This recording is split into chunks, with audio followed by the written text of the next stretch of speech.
C'est un sujet qui déchaîne les passions, les relations entre automobilistes et cyclistes. Après une nouvelle agression d'un cycliste mercredi sur une piste cyclable à Nantes, plusieurs associations appelaient au rassemblement ce matin. Une action Protège ta piste pour dénoncer les comportements dangereux de certains véhicules motorisés. Ludmila Zi avec Cyril Dudon. Ces cyclistes nantais expriment leur ras-le-bol. Ils disent stop aux violences motorisées et demandent plus de mesures pour sécuriser leurs déplacements. Ce camion, il n'hésite pas à se garer sur la piste cyclable, alors qu'il devrait, puisque c'est un véhicule, rester sur la chaussée. Et ça, c'est plus possible. Ils dénoncent le manque d'attention à l'agression physique, les vitesses excessives, mais aussi.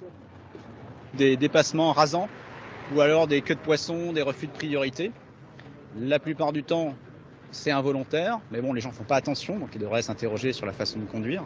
Mais il arrive que ces menaces ou ces intimidations soient volontaires. Et ça pèse sur le moral. Du côté des conducteurs de véhicules motorisés, il y a aussi des choses à redire. À Nantes, c'est assez bien pisté, donc ça peut aller. Mais il y a des fois où oui, il y a des gens qui sont pas très civilisés, on va dire.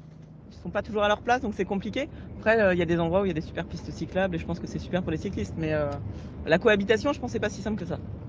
La ville de Nantes tente de s'adapter au mieux pour prévoir des aménagements afin de fluidifier et de sécuriser la circulation. On est dans une période de transition, on a des infrastructures qui sont calibrées sur des taux de fréquentation inférieurs à ce qu'on connaît aujourd'hui. Donc l'objectif de la ville et de la métropole, c'est de développer des nouvelles infrastructures qui seront plus capacitaires, qui seront surtout plus sécurisées, qui seront bien séparées du flux des véhicules motorisés et des espaces piétons. C'est dans l'intérêt de tout le monde.